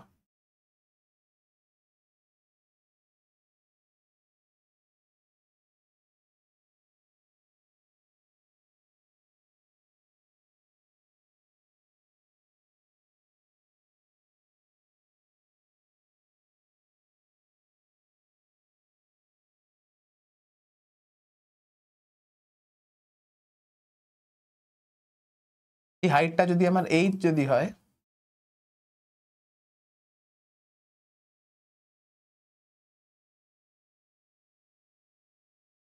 আর যে টাইমটা লাগবে সেটা যদি আমার টি যদি হয়, উপরে উঠতে যদি টি ইউ সময় লাগে, টি আপওয়ার্ড, তাহলে দেখো টি ইজ ইকুয়াল টু আমরা কি জানি? টি ইজ ইকুয়াল টু আমরা জানি √2h/g। কিন্তু ওপরের দিকে ওঠার সময় যদি এয়ার ড্র্যাগকে আমি কনসিডার করি, তাহলে এখন শুধু জি নেই, জি এর সঙ্গে এ বসে আছে, তাহলে টি আপওয়ার্ড, তাহলে টি আপওয়ার্ড, তাহলে এখন t upward is equal to √2h/g plus a হবে, কারণ এখন জি এর সঙ্গে এ বসে আছে। এবারে এই অবজেক্টকেই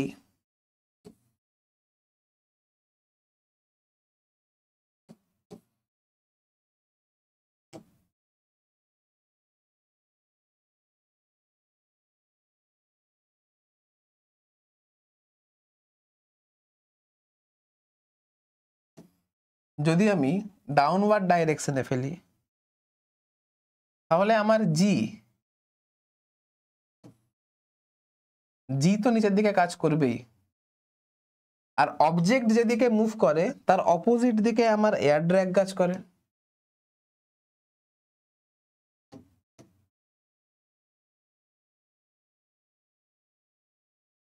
এয়ার ড্র্যাগ এখন উপর দিকে কাজ করবে, আর নিচে নামতে যদি টি সময় যদি লাগে,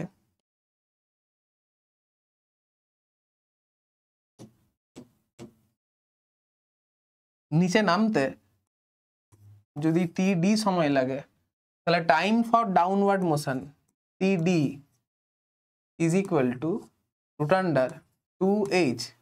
এখন তো জি নেই, জি এর এগেনস্টে এ কাজ করছে, তাহলে এখন আমার জি মাইনাস এ হবে। কি বললাম বুঝতে পারলে? তাহলে এইখান থেকে আমি কম্পেয়ার করে বুঝতে পারলাম যে টিডি বড় হবে টিইউ এর থেকে। তার মানে এইখান থেকে বোঝা গেল যে অবজেক্টের নিচে নামতে বেশি সময় লাগবে আর উপরে উঠতে কম সময় লাগবে। তার মানে অবজেক্টের নিচে নামতে আলটিমেট বেশি সময় লাগবে, কারণ এইখানে অ্যাক্সিলারেশনটা তুলনামূলক কম, জি মাইনাস এ। অবজেক্টের উপরে উঠতে বেশি সময় লাগবে, কেন লাগবে? কারণ এইখানে অ্যাক্সিলারেশনটা তুলনামূলক বেশি।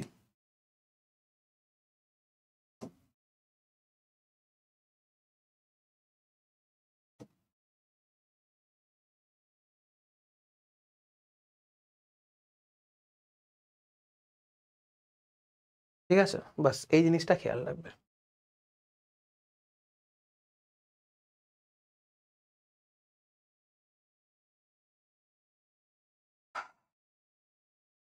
ঠিক আছে, চলো।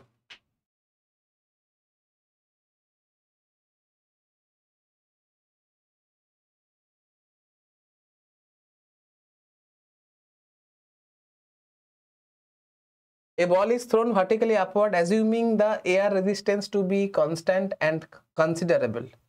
তাহলে এইমাত্র দেখলাম নামতে সময় বেশি লাগে, time of descent greater than হবে, টাইম অফ ডিসেন্ট বড় হবে, তাহলে অপশন 2 রাইট অ্যান্সার। ঠিক আছে, চলো নেক্সট কোয়েশ্চেন কি বলছে, এটা করার আগে এটা করি। A ball is thrown vertically upward with a speed u. It experiences a constant air resistance force of magnitude F. Then the speed with which the ball strikes the ground.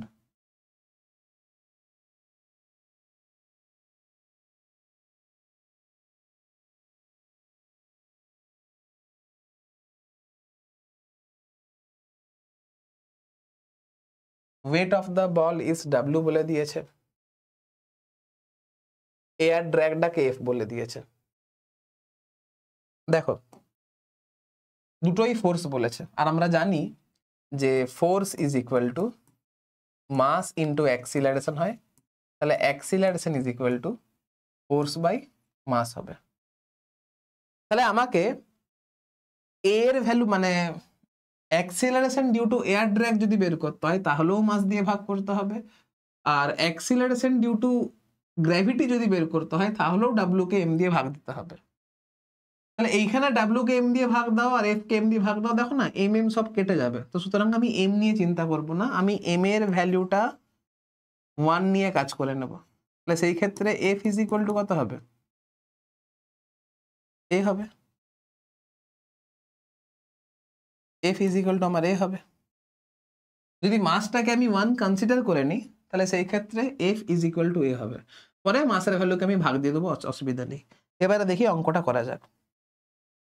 ধরো কোনো একটা অবজেক্টকে তুমি ইউ স্পিডে উপরের দিকে ছুড়লে, সেটা maximum যে হাইটে উঠবে, সেটা h is equal to u square by 2g হয়। কিন্তু তুমি যখন অবজেক্টকে উপরের দিকে ছুড়ছো,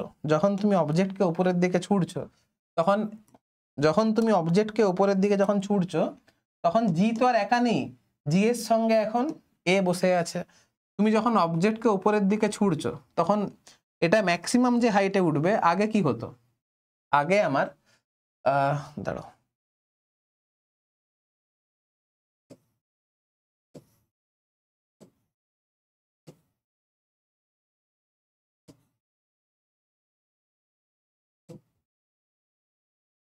আগে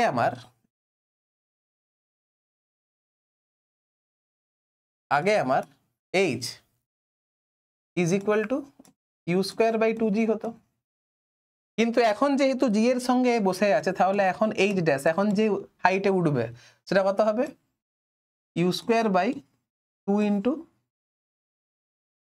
জি প্লাস এ হবে। বুঝতে পারছো তো? তাহলে এখন এয়ার ড্র্যাগ থাকার জন্য অবজেক্ট যে হাইট পর্যন্ত উঠবে সেটা h dash is equal to u square by 2 into g plus a হবে। এবারে এই হাইট থেকে অবজেক্ট নিচের দিকে পড়ছে, এই এইচ ড্যাশ হাইট থেকে অবজেক্ট নিচের দিকে পড়ছে, এই এইচ ড্যাশ সাপোজ করো এটা হচ্ছে আমার এইচ ড্যাশ, এই এইচ ড্যাশ হাইট থেকে অবজেক্ট নিচের দিকে পড়ছে, তাহলে যে ভেলোসিটি নিয়ে পড়বে v square is equal to 2gh হতো, কারণ নিচের দিকে নামার সময় initially u is equal to 0 হতো। এবার তুমি এইখানে এইচ ইজ ইকুয়াল টু কি করতে, এবার তুমি এইখানে h is equal to u square by 2g বসাতে, দিয়ে 2g কেটে যেত, দিয়ে v square is equal to u square হতো, দিয়ে v is equal to u হতো। এবার তো সেটি হবে না, সেটা হবে না, তাহলে এবারে কি হবে, এবারে V square is equal to 2gh dash হবে। না না না না না 2g হবে না, এখন জি এর সঙ্গে অপোজিট দিকে এ কাজ করছে, তাহলে এখানে তোমার জি মাইনাস এ বসবে, তাহলে জি এর জায়গায় এখানে তুমি জি মাইনাস এ বসাচ্ছ, যেটা আগে জি লিখছিলে এখন তো জি হবে না। কেন জি হবে না, কারণ জি এর এগেইনস্টে একটা অ্যাক্সিলারেশন কাজ করছে, সেই অ্যাক্সিলারেশন কাজ করছে এয়ার ড্র্যাগের জন্য, তাহলে এখানে জি মাইনাস এ বসাচ্ছ, আর এইচ ড্যাশ এর জায়গায় u square by 2 into g plus a বসাচ্ছ, তাহলে এইখান থেকে এই টু কাটা যাচ্ছে, তাহলে এইখানে v square is equal to g minus a by g plus a into u square বসাচ্ছ, তাহলে এইখানে v is equal to root under g plus a by g minus a, sorry g minus a by g plus a into you হচ্ছিল। তাহলে এইখান থেকে বুঝতে পারলাম যে ভি এর ভ্যালু ইউ এর থেকে ছোট হচ্ছিল, তার মানে তুমি যে ভেলোসিটিতে ছুটেছিলে তার থেকে কম, যে ভেলোসিটিতে ছুটেছিলে তার থেকে কম ভেলোসিটিতে তুমি ফেরত পাচ্ছ, বেসিক্যালি তার থেকে কম ভেলোসিটিতে ফেরত পাচ্ছ, অবশ্যই ইউটা আমার ভি এর থেকে ছোট হচ্ছে।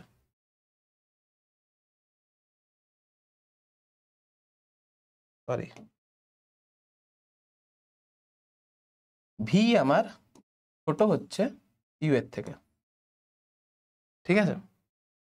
তো এই সেম জিনিসটা এখানে বসাবো, তাহলে v is equal to root under g minus a by g plus a হলো।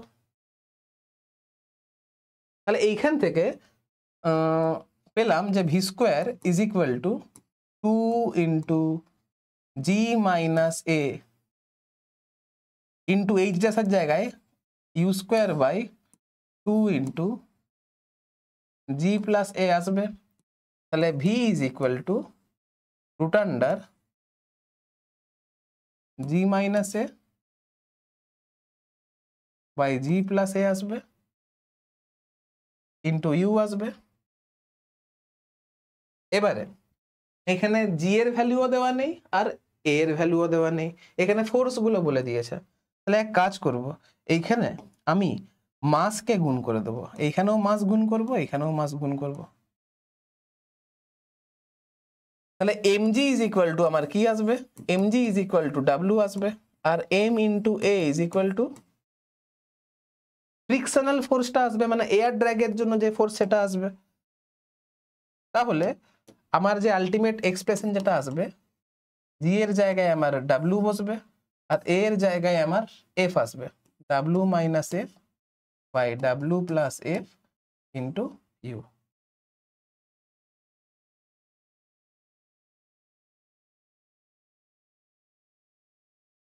বাস অ্যান্সার।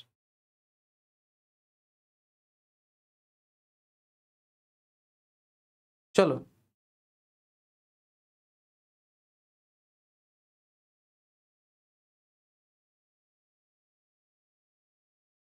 এটা তাহলে নিজেরা করতে পারছো, আমি আর বলছি না, কারণ এখানে just greater than less than বলতে হবে।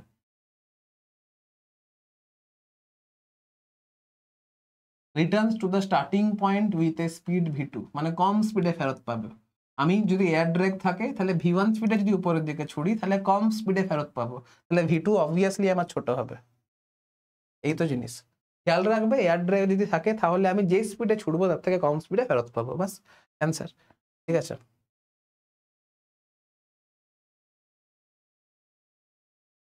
লাস্ট কোশ্চেন কি বলছে, a ball is dropped from building of height h and it reach the ground after time t. From same building, if two balls are thrown, one upward and other downward with the same speed u, then they reach the ground after t1 and t2 second respectively, then আচ্ছা দেখো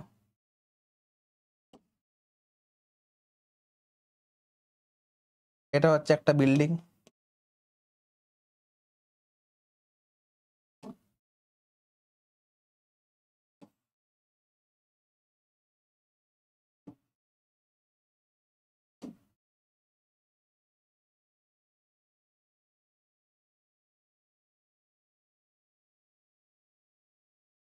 একটা অবজেক্টকে আমি you স্পিডে উপরের দিকে ছুড়ে দিয়েছি, একটা অবজেক্টকে আমি ইউ স্পিডে নিচের দিকে ছুড়ে দিয়েছি।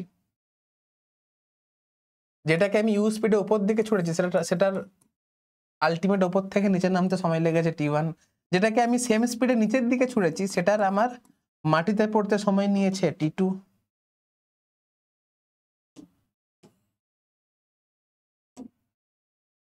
তাহলে বলছে যে বলটাকে আমি ফ্রি ফল করাবো, যে বলটাকে আমি ফ্রি ফল করাবো অর্থাৎ ইউ ইজ ইকুয়াল টু 0-তে ছাড়বো, তার মাটিতে সময় লাগতে কত সময় লাগবে এটা বের করতে হবে। মানে কোনো একটা স্পেসিফিক হাইটের কোনো একটা বিল্ডিং থেকে কোনো একটা অবজেক্টকে আমি ইউ স্পিডে উপরের দিকে ছুটেছিলাম, সেটার মাটিতে পড়তে T1 সময় লেগেছিল।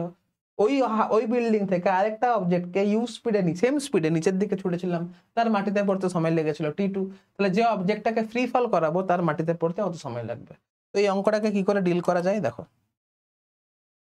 দেখো আমি ডাউনওয়ার্ড ডাইরেকশনটাকে পজিটিভ ধরছি আর আপওয়ার্ড ডাইরেকশনটাকে নেগেটিভ ধরছি। তাহলে একটার ক্ষেত্রে এইচ, যেহেতু ডাউনওয়ার্ড ডাইরেকশনটাকে পজিটিভ ধরেছি, তাহলে minus of u into T1 plus half of g of T1 square হবে। যেহেতু ডাউনওয়ার্ড ডাইরেকশনটাকে পজিটিভ ধরেছি তাহলে আপওয়ার্ড ডাইরেকশনটা নেগেটিভ হবে, তাই জন্য মাইনাস ধরেছি।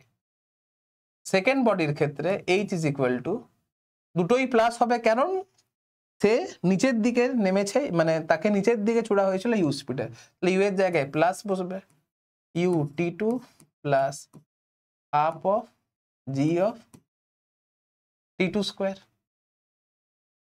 তুমি লক্ষ্য করে দেখো এখানে কোথাও কিন্তু ইউ এর কথা বলা নেই, তার মানে ইউটাকে এলিমিনেট করতে হবে। এখন ইউটাকে এলিমিনেট করার একটাই পদ্ধতি রয়েছে, তুমি এই ইকুয়েশনটাকে T2 দিয়ে গুণ করো আর এই ইকুয়েশনকে T1 দিয়ে গুণ করো। এই ইকুয়েশনকে তুমি T2 দিয়ে গুণ করো আর এই ইকুয়েশনকে তুমি T1 দিয়ে গুণ করো, দিয়ে দুটোকে তুমি অ্যাড করে দাও। তাহলে H T2 plus T1 is equal to half of G of T1 T2 into T1 plus T2। এবারে লক্ষ্য করে দেখো এখানে এটা কেটে যাবে, তাহলে এখন H, এই অবজেক্টের ক্ষেত্রে H is equal to half of GT square হয়। H is equal to half of G of T square is equal to half of G of T1 T2 হবে। তাহলে T square is equal to T1 T2 হবে। তাহলে T is equal to root under T1 into root under T2 হবে।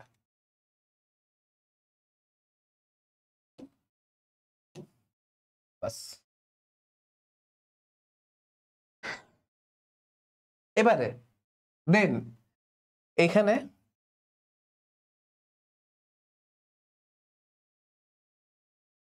T is equal to root under T1 into root under T2 হবে।